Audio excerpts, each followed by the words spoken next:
কুণাল ঘোষকে দেখতে হাসপাতালে রাজ্যপাল, ফুলের তোড়া নিয়ে হাসপাতালে হাজির সিভি আনন্দ বোস। পড়ে গিয়ে পা ভেঙে হাসপাতালে ভর্তি আছেন কুণাল ঘোষ। মঙ্গলবারই অপারেশন হয় কুণালের। এবার রাজ্যপাল সিভি আনন্দ বোস তিনি দেখতে গেলেন কুণাল ঘোষকে। আমাদের বিশেষ প্রতিনিধি দেবজ্যোতি ঘোষ রয়েছেন আমাদের সঙ্গে টেলিফোন লাইনে। দেবজ্যোতি, কুণাল ঘোষকে এবার দেখতে গেলেন রাজ্যপাল সিভি আনন্দ বোস, ঠিক কি কথা হলো তাদের মধ্যে? দেখো, সোমবার বাড়িতে বাথরুমে পড়ে যেয়ে কুণাল ঘোষের মাথায় এবং শরীরের বিভিন্ন জায়গায় চোট লাগে এবং তার একটি পা ভেঙে যায়। তারপরেই কিন্তু তড়িঘড়ি তাকে একটি বাইপাসের বেসরকারি হাসপাতালে ভর্তি করা হয়। তার গতকাল তার অপারেশন হয়েছে। এই মুহূর্তে যথেষ্ট সুস্থ রয়েছেন। তৃণমূল কংগ্রেসের বহু নেতা তার সঙ্গে দেখা করতে গেছেন। আজকে সিভি আনন্দ বোস তিনি কিন্তু কুণাল ঘোষের সঙ্গে দেখা করতে গেলেন।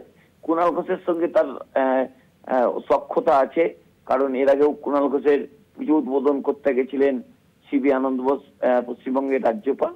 আজকে কুণাল ঘোষকে দেখতে গেলেন এবং সেখানে কুণাল ঘোষকে দেখিয়ে আসার পর তার দ্রুত সুস্থতা কামনা যেমন করেছেন, তেমনি কিন্তু বেশ কিছু বিষয়েও তাদের সঙ্গে কথাবার্তা হয়েছে।